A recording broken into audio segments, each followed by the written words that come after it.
So he's sitting, so the soldiers, okay, with story.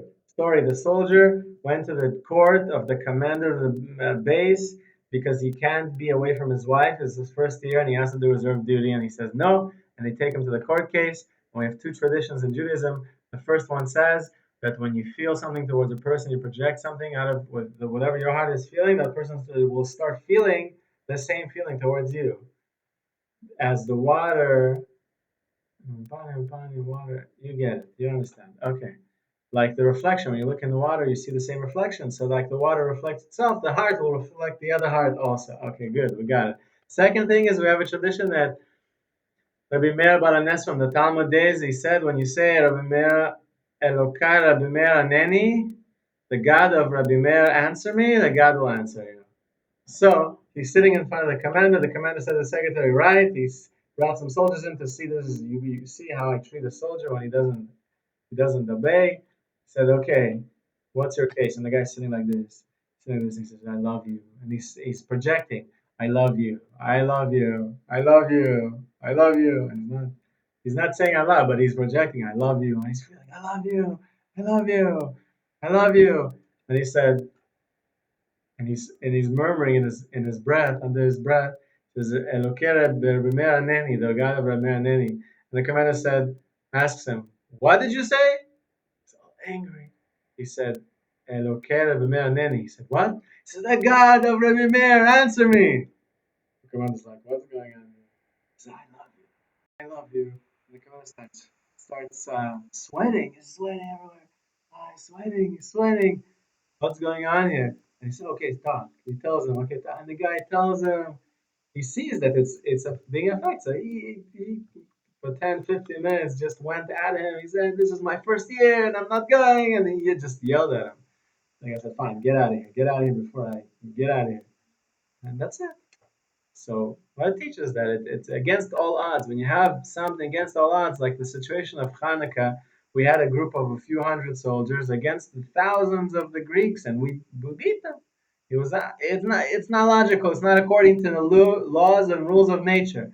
So then, still, we're able to overpower the enemy with our prayers, with our connection with God, because this is truly what they did, and what the soldier was doing is for the service of God. He wasn't doing it for himself. He didn't. It wasn't lazy. Just didn't want to go to reserve duty. He was with his wife. It says you need to be with your wife the first year. You need to be with her. Stay home. You can't go on some long trips or long vacations or something. So in the Bible times, you would be exempt from fighting at all in the army if you were just married. So that's the special idea Rabbi Nachman brings down that a Jew and really any person, it could break nature with your prayers. You can break nature. And break nature, any person. It brings down that, of course, Am Yisrael, to make an example, that Am Yisrael, the people of Israel, they're all tzaddikim, they're all righteous, they're all pure, they're able to break nature. Because of the virtue that they have a spark of Hashem, the soul is a spark of Hashem inside you. There's a spark of Hashem, you're able to overcome nature, you break it completely. Break the rules of nature, and Hashem does for you, as long as you know that it's from Hashem, that it's from God that did for you. It wasn't your own effort, it wasn't your talent, it wasn't your abilities, it was God. God gave you. God gave you the talents, God gave you the abilities. God gave you to break nature. God gave you the opportunity to pray and to believe in yourself that you're going to pray and believe that you're going to be successful. And that's important. So, what does it say here? That Rabbi Alexander Ziskind explains that Israel control the creation, and the creation must comply to Israel's directive.